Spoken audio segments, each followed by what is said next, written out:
Simple website process here, but a few tips that I do want to give you so that you don't, it doesn't come back and bite you later on. First off, you need to register a domain utilizing keywords. Okay, you did your keyword research. Try to get some of those keywords in the domain, or if it's a new product that you made, right, with the PLR thing or whatever, the new title that you've got, see if that's available, maybe. I always recommend try to stick with the .com as the suffix there, because those are the best selling. Now, you want to sign up for a brand new monthly hosting account. Here's why.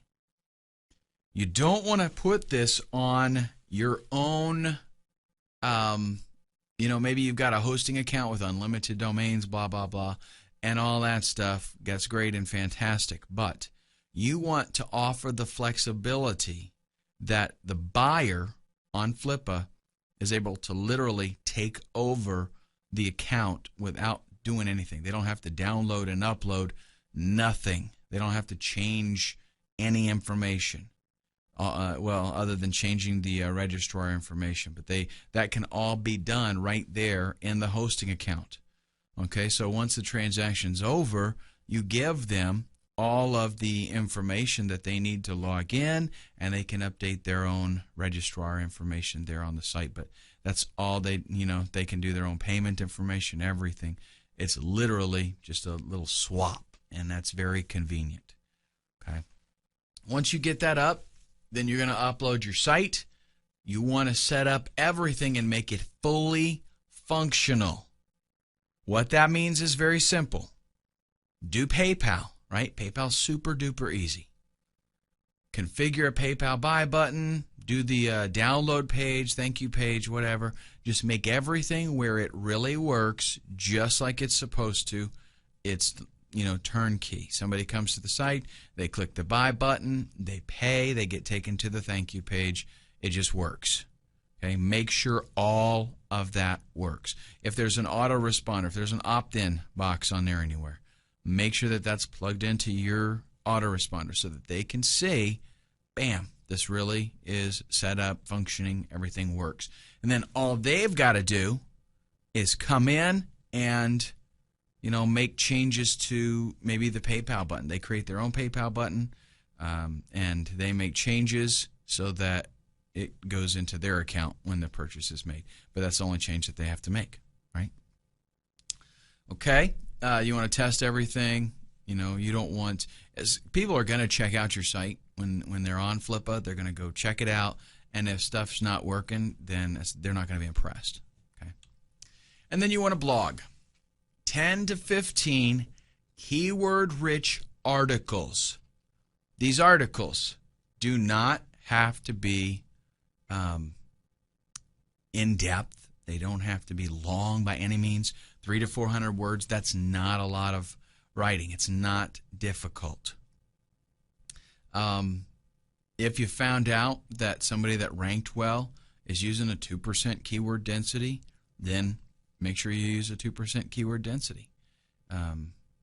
You have to be really careful with, Google will actually penalize you if you use too great of a keyword density. They're going to assume that you're doing keyword stuffing and spamming. So if you've got a 300-word article and you're using your keyword, 50 times, they're going to be like, okay, no, you're cut off. Thanks, bye. So, with blogging, let me just give you some. This is not really about article writing, but I want to give you some pointers. It's not about SEO, but again, I want to give you some helpful info. When you pick your keyword, let's say you get your dozen or so keywords that you've decided to target. You're going to pick one keyword. You're going to write one article about that keyword, and the title is going to have the keyword in it, the title of the page. Any headers on the article itself, you want to have the keyword in there as well. You want to maybe bold or italicize that keyword at least once or twice in the article. I suggest you do use images and use the keyword as the alt tag in the images.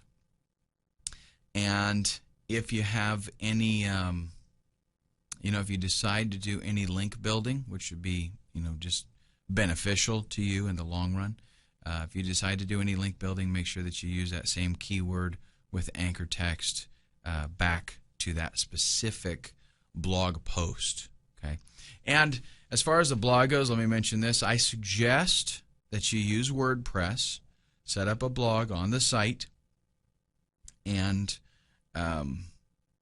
make the permalinks so that the title of the article is in the permalink, not just a page number. By default, WordPress uses those page numbers for the permalinks, and that is not very keyword friendly for search engines. So you can change that though, and WordPress has like a million pages of documentation, so you can figure out how to do that.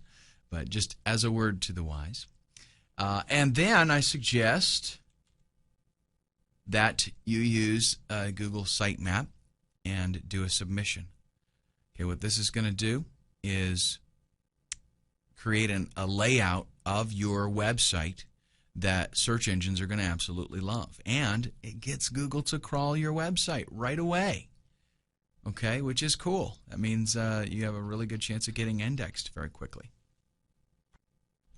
Do that after you have the 10 to 15 articles, though. And really depending on, I don't know how much you like writing. Me personally, I can sit down, if I have time, I can sit down and write a ton of articles fairly quickly. I'm pretty proficient at it. If you like writing, you can knock all these off in a day. If you don't, try to at least do one or two in a day. If you're gonna go ahead and devote an evening, to your business, try to knock out a couple articles in that time frame. Okay. All right. Up next, we're going to talk about selling on Flippa. I'll give you some tips and how you can get more money for your sites. Now, some things I want to talk about in regards to you being successful selling on Flippa, because you've got to approach this with the right attitude.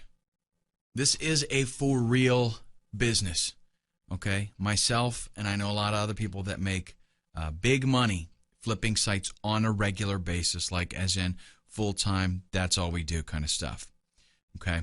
So with that in mind, on Flippa, just like on eBay, okay, it's an auction environment, and just like on eBay, you have a reputation.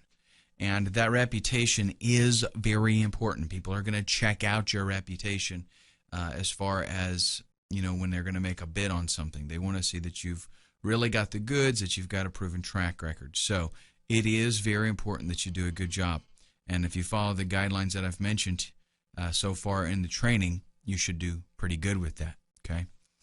Now, there are certain kinds of sites that outsell others on Flippa, and I do want to tell you what kinds of sites those are. Auto blogs and AdSense sites. Now, what that is, an auto blog is like it's got a piece of software that it just creates content from grabbing other content on the internet. Okay, so it like takes articles and it posts them on your blog.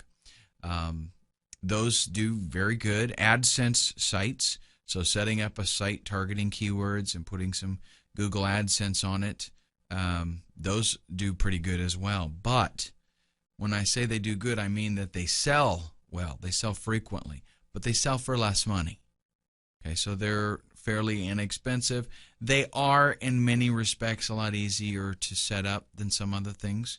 So, you can turn them pretty quickly. But to get a lot of money, like on an AdSense site, it's going to have to be an old site that shows, that it makes money every single day. A lot of people, if you've got an AdSense site that'll make $1 a day in AdSense, you can do pretty good with those because people see that, for a relatively small investment, they'll be making some money with it. And if they add content to it, that'll just grow. Okay? That's just kind of the skinny on those types of sites. That's not really the model that I'm going after here in this training. I'm telling you, get some good quality PLR, rebrand it, and set that up as a turnkey business for somebody. You're going to make a whole lot more money off of those. I mean, these kinds of sites, Autoblogs and AdSense, maybe $100. Okay, but I mean, it won't take you long to set them up. That's for sure. Your site needs original content to do well on Flippa. If you just go out there with stuff that, you know, they're going to find all over the internet, that does not make it, you know, a truly unique business opportunity for somebody. That's why I stress on the rebranding of the PLR stuff and customizing your sales page kind of stuff. You have to have something that truly nobody else has. And that gives them, you know, as far as leverage, that's a much better position to be in as a website owner. So you put them in that position and they're going to pay more money for it.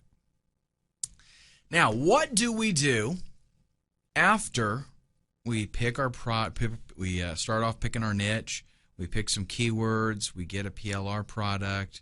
By the way, you know, it's totally cool to, in addition to AdSense, you can get some affiliate offers, you know, ClickBank, share a sale, that kind of stuff, and stick that on there too. Just as long as they just have to change their, you know, some kind of code or something so that it's their product then that they're promoting. But after you get all this set up, because, you know, the first time, yes, you might work on it all weekend before you get it going. You'll get faster though, and as you realize, okay, this is not very difficult to do. You spend a little bit of time to do it, bam, you're done. What do you do next? You do it again, folks. This is a process that never stops. As soon as you list a site, you get the whole thing done, it's tested, it's working, list it right away, start on another one. Don't even worry about what's going on with that particular auction at that point. Get your mind off of it, so to speak. You want to set up sites as quickly as possible, but keep the quality of the sites high. Remember that reputation you're going to have. You want to show people, I'm making some good stuff here. Okay, I'm setting up good sites. I am finding niches that are hot. I'm finding good keywords, and I'm writing good quality articles. And everything works. It's turnkey. Bam, you're done. And this is in-demand product kind of stuff. Now, sometimes you might stumble onto a niche that could be very, very profitable for you. What you might consider doing is not listing that site right away. Get it all set up, make it all work, and do some link building so that it actually makes some sales and allow that site to age for a little while. Once you get the site, you know, if you get a site to a point where you know, it'll make you $500 a month, you can sell that easily, you know, for $3,000-$4,000. It just depends on how you can prove things as far as what the site's actually doing. Anybody, I mean, it's a no-brainer. If a site makes $500 a month, anybody's going to say would be willing to you know, spend $2,000, $3,000, $4,000 on it, because in just a few months they're going to be in profit, and from there, you know, it's just cake, right? All right, let's talk about some Flippa tips. These are very, very, you know what, I tell you what, let's save this for the next video, because this is going to be pretty extensive. I'm going to spend a good bit of time on this because I got some things to explain. So we'll take a look at Flippa tips in the next video.